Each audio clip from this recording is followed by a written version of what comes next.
Hello friends, welcome to my Easy Learning channel. Today I conduct lecture for Diploma Mechanical second year student on the subject of Electrical and Electronics Engineering. For mechanical student, it's really new topic. You know some basic knowledge about the mechanical engineering in first year. Simultaneously, you also know the other branch, some necessary language. That's why in second year this subject is added. Don't worry, it's very interesting topic. We started our subject.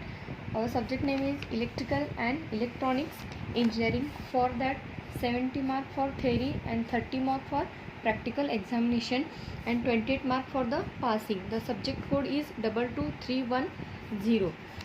For second year student, the first topic name is Electrical and Magnetic Circuit. This is our first topic. In that we study the electrical and magnetic circuit. First we know the what is mean by electrical circuit, which are the quantity is covered under the electrical circuit. So in our syllabus, the first we know the some necessary definition about the electrical circuit. First point is EMF. We know the what is mean by EMF. EMF, it is a short form and long form is electromotive force. What is mean by electromotive force? Electromotive force क्या होता है? अगर हम इसको simplify करेंगे तो इसमें क्या होता है? इलेक्ट्रॉन और मोटिव और नेक्स्ट क्या है? फोर्स. एक ऐसा फोर्स है जो मोटिव करता है किसको? इलेक्ट्रॉन्स को मोशन करने के लिए. उसको हम क्या बोलते हैं? उस फोर्स को हम क्या बोलते हैं? Electromotive force. अब हम इसकी डेफिनेशन देखते हैं. द इलेक्ट्रोमोटिव फोर्स और EMF is the energy provided by the cell or battery for the per coulomb of charge passing through it. Passing through it means its circuit. ऐसा एक force और ऐसा एक एनर्जी होती है जो कि चार्जेस को मोशन करने के लिए मोटिव करती है. इसको हम बोलते हैं EMF. इसका सिंबल होता है epsilon. Epsilon is a symbol of EMF और इसका यूनिट होता है होल्ड. नेक्स्ट ये समझ में आया. नेक्स्ट पॉइंट है पोटेंशियल डिफरेंस. हमें ज़्यादा डीप में नहीं जाना है, सिर्फ सिंपली हमें डेफिनेशंस देखने. इसका सिंबल है V और इसका डेफिनेशन क्या आता है? It is a amount of work done to move the unit positive charge from one point to another point. Work done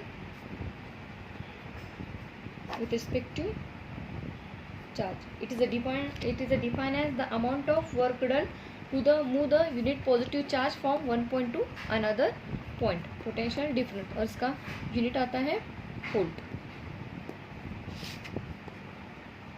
potential difference. Next third point है अपना simply electric current.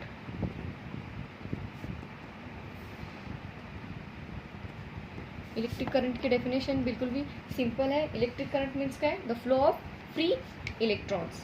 I is equal to Q upon T. Means क्या है? Flow of free electrons with respect to time. Q means क्या होता है? Charges. Charges with respect to time कितने move होते हैं उसको हम क्या बोलते हैं? इलेक्ट्रिकल चार्ज और इसका यूनिट होता है एम्पियर. करंट का यूनिट क्या होता है? एम्पियर. नेक्स्ट पॉइंट है अपना इलेक्ट्रिकल पावर. Electrical power